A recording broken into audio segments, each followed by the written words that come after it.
Hola, buenas tardes a todas, todes y todos. En esta actividad de la unidad 2, Fundamentos teóricos y prácticos de la observación directa, expondremos nuestras observaciones y resultados obtenidos durante este proceso de supervisión clínica, la cual tuvo una duración de 6 sesiones, y también se explicarán algunos conceptos importantes para la realización de esta misma actividad. Nuestro equipo se conforma por Lara Pulido Gabriela Marisol, Ramírez Chávez Mariela, Guevara Ornelas Matilde José, Lugo Reyes Mónica Elizabeth, Lisette Alejandra Cortés Reyes y su servidora Bolaños Díaz Lluvia Damayanti. Antes de continuar con la presentación, consideramos pertinente mencionar que en los primeros tiempos de la psicología como disciplina científica, Wilhelm Wundt sostenía que la observación era la única técnica apropiada para investigar fenómenos psicológicos. A pesar de que esta perspectiva ha evolucionado con el tiempo, la observación puede considerarse tanto un enfoque antiguo como contemporáneo para recopilar información, desempeñando un papel fundamental en todo proceso de investigación psicológica. La observación se define como la inspección y estudio realizado por el investigador mediante el empleo de sus propios sentidos con o sin ayuda de aparatos técnicos, de las cosas o hechos de interés social tal como son o tienen lugar espontáneamente. Esto según Sierra y Bravo en 1984, citados en Díaz en el 2010. En el ámbito de la psicología, la observación posibilita el estudio del comportamiento en individuos, ya sea en condiciones artificiales o naturales. El investigador presenta estímulos a los sujetos y debe documentar tanto las respuestas como los comportamientos que se manifiestan. El concepto de identidad es parte de una teoría de la cultura.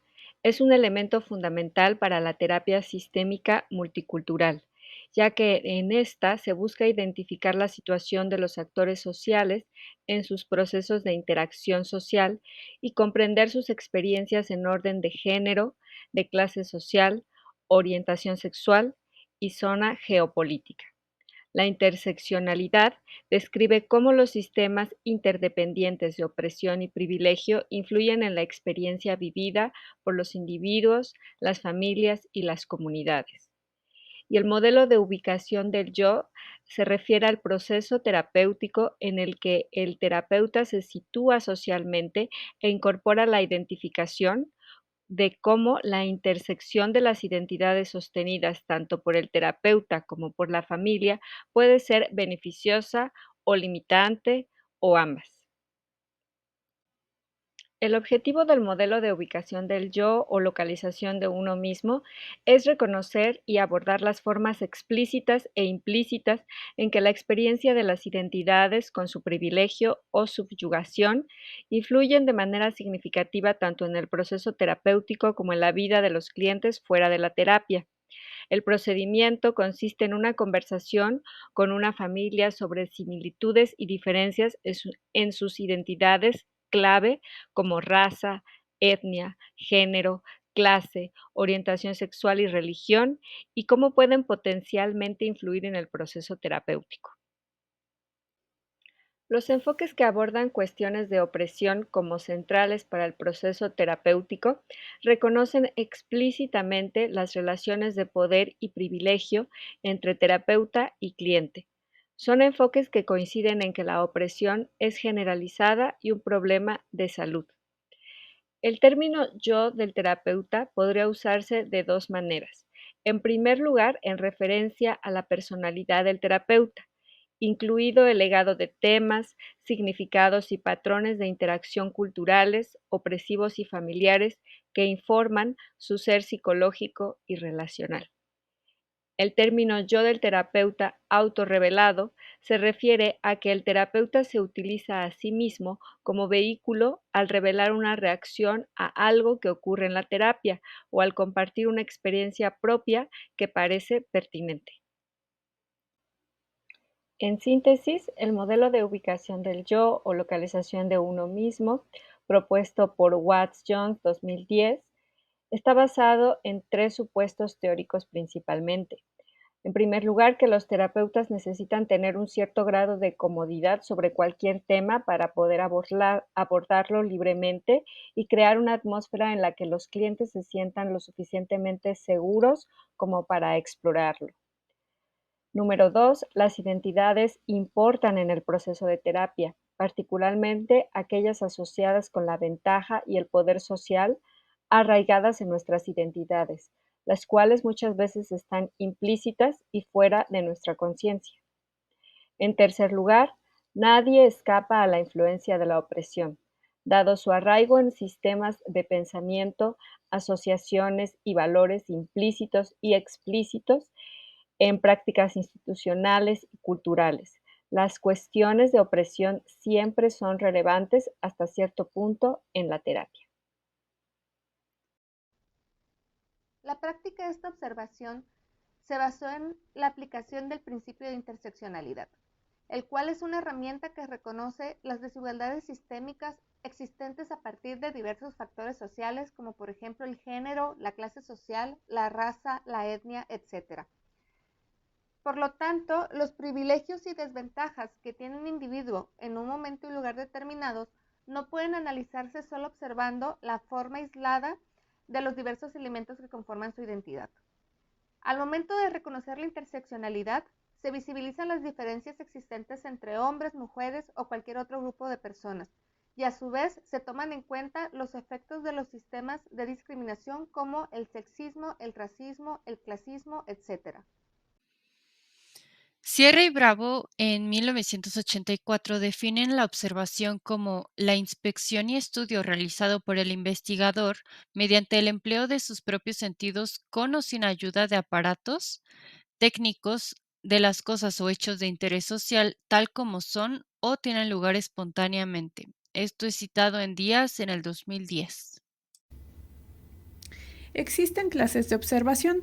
Por un lado tenemos la observación científica y por otro lado la observación no científica. La observación científica se refiere a observar un objetivo claro, definido y preciso. Y la observación no científica se refiere a observar sin intención, sin objetivo definido y sin preparación previa.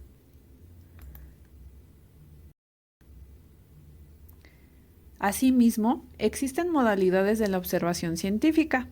Por un lado tenemos a la directa, la participante, la estructurada, de campo e individual. Y por otro lado tenemos a la indirecta, no participante, no estructurada, de laboratorio y de equipo. Continuando a la metodología, la práctica se llevó a cabo por medio de una observación directa no participante. La observación directa, de acuerdo con Díaz en 2010, es cuando el investigador establece contacto personalmente con el hecho o fenómeno a investigar. La observación no participante es aquella en la cual se recoge la información desde afuera sin intervenir para nada en el grupo social, hecho o fenómeno investigado, de acuerdo con Díaz en 2010. Principios básicos para realizar una observación. Propósito específico. Control por escrito. Especificar duración y frecuencia. Planeación cuidadosa y sistemática. Confiabilidad y validez. Pasos claves de la observación. Determinar el objeto, situación y caso que se va a observar. Elaborar los objetivos de la observación. Establecer cómo se van a registrar los datos. Observación cuidadosa. Registro de datos. Análisis e interpretación de los datos. Realizar conclusiones. Y por último, se debe de elaborar un informe de observación. La supervisión de casos clínicos, como su nombre indica, son procesos en los cuales un profesional de la intervención psicológica en pacientes asesora a otro para ayudarle a encauzar un caso concreto del cual se está encargando en su consulta. Estas sesiones de supervisión pueden ser realizadas puntualmente en una sola sesión o con una cierta periodicidad para realizar el seguimiento de un caso a lo largo de los días. Por otro lado, muchas veces es posible realizarla no solo cara a cara, sino también de manera online. No se trata de un servicio improvisado, sino que muchos psicólogos ya han desarrollado un modo específico de ofrecer este servicio a colegas, de manera que cuentan con la experiencia y la preparación necesaria para ayudar a quien lo necesite. Cualquier profesional, sea cual sea su grado de experiencia, puede en determinadas ocasiones necesitar de la supervisión de otros psicólogos para saber gestionar un caso concreto. A fin de cuentas, la psicoterapia es un proceso tan complejo que nadie llega a controlar totalmente lo que ocurre en él, lo cual significa que siempre hay margen para aprender. Además, a veces el problema no es la falta de conocimiento teórico práctico, sino la necesidad de disponer de un agente externo que sea capaz de analizar de un modo más objetivo cómo se ha ido desarrollando el vínculo terapéutico.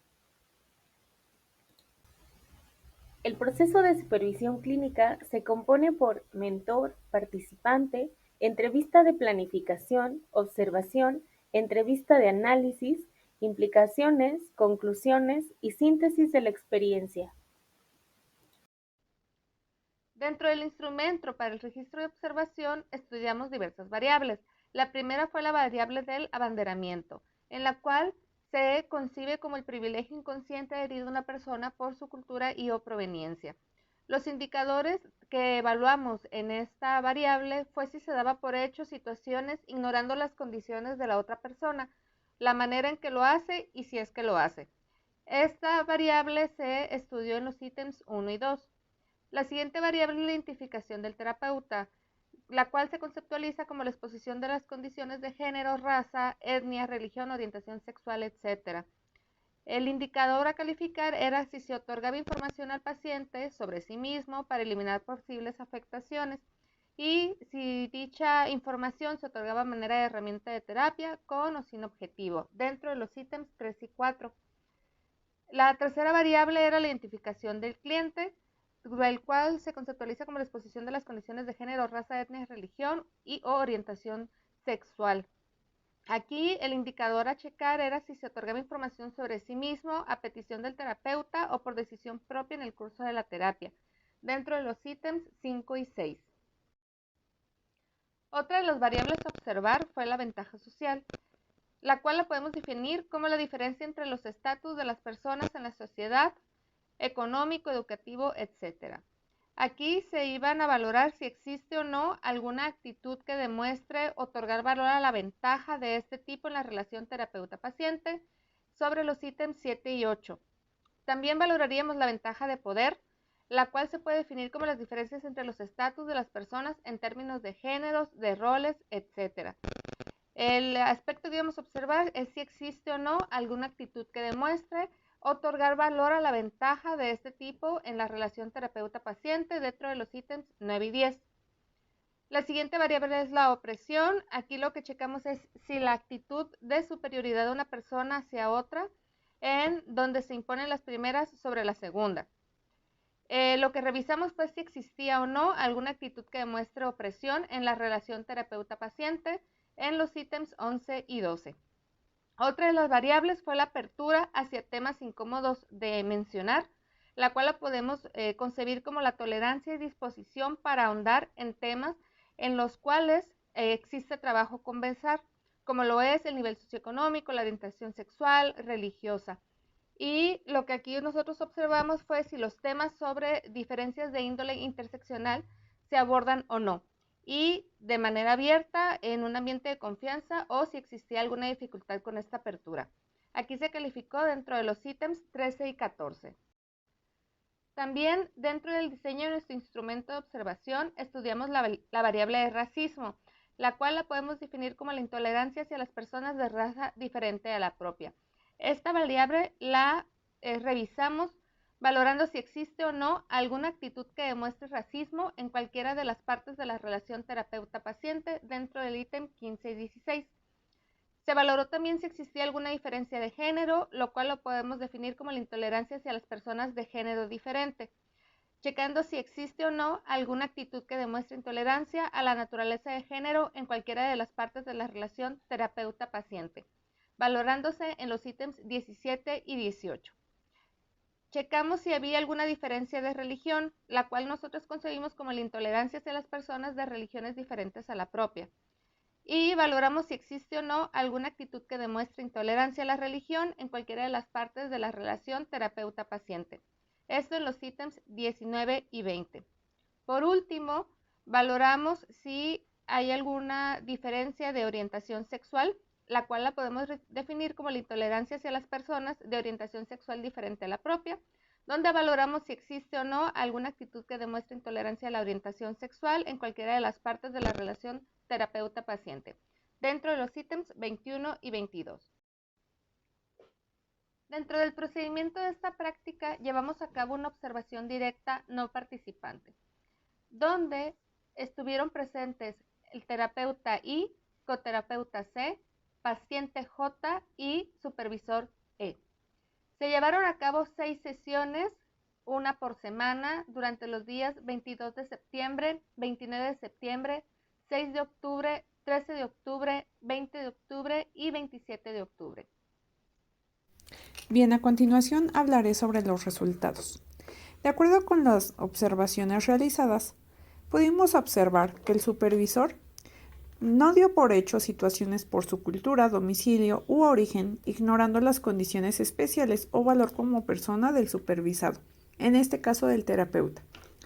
Asimismo, la mayoría de las personas coincidimos en que no tiene alguna actitud para adentrarse en conocer las condiciones de género, raza, etnia y religión de su paciente.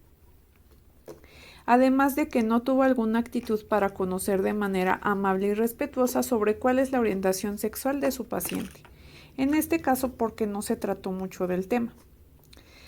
Además, la mayoría de las personas coincidimos en que el supervisor no demostró una actitud de intolerancia hacia las personas que son de raza diferente a la propia.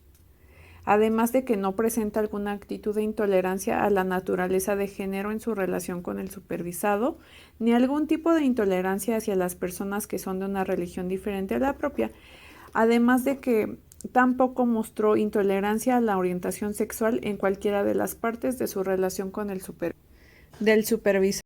Bien, pasamos con el terapeuta. En este caso, el supervisado no manifestó actitud alguna que demostrara imposición de estatus social, económico o educativo en la relación supervisado-terapeuta-paciente. Por otra parte, tampoco tuvo alguna actitud que demostrara un otorgamiento de valor a la ventaja de diferencias de las personas en términos de género, de roles entre la relación terapeuta-paciente. Por otra parte, el supervisado no manifestó alguna actitud que demuestre opresión o actitud de superioridad en la relación terapeuta-paciente.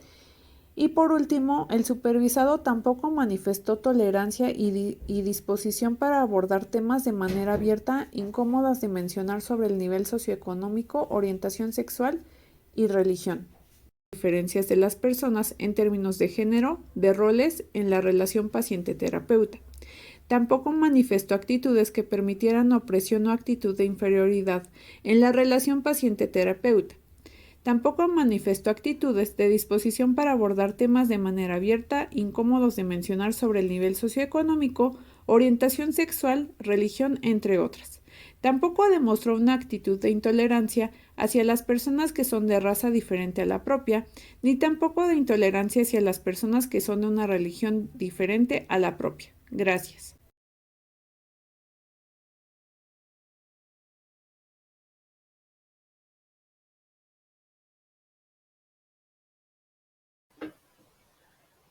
Para concluir, tenemos que el supervisor E es profesional, respetuoso y ético, posicionamiento interseccional frente a la terapeuta y excelente manejo de orientaciones y mejoras. La terapeuta I, creación de un ambiente seguro de respeto y confianza, no se autosituó personalmente ni se autorreveló durante la terapia, no hubo reconocimiento explícito de las relaciones de poder y privilegio entre cliente y terapeuta. La consultante J logró expresar abiertamente ciertos temas relacionados con la opresión, el abuso y la violencia. No llegó a expresar abiertamente temas relacionados con su sexualidad y religión. Discusión. En este punto nos parece importante la adaptación del instrumento. Esto para tomar en cuenta a otros participantes como la coterapeuta o a consultantes en pareja o familia, así como otros aspectos relevantes que se pueden llegar a presentar tratándose de parejas como fue este caso. La práctica de observación se tenía contemplado en un principio para 2 pacientes, es decir, era una terapia de pareja, identificados como J ella y J él, esto por las iniciales de sus nombres. Pero uno de ellos solo se presentó en 2 ocasiones. Hacemos referencia a J él, contándose únicamente con la presencia de J ella en 4 sesiones. En los resultados obtenidos, la información que se tiene es por parte de J ella, teniendo variabilidad por la corta participación de J él. La herramienta de la interseccionalidad aún se tiene que trabajar entre los terapeutas para incorporarse adecuadamente.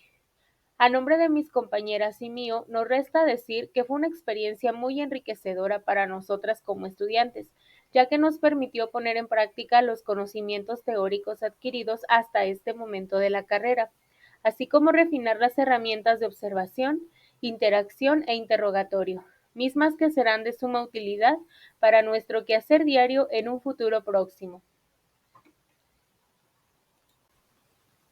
El instrumento de observación que utilizamos se puede visualizar en el siguiente vínculo de Google Drive.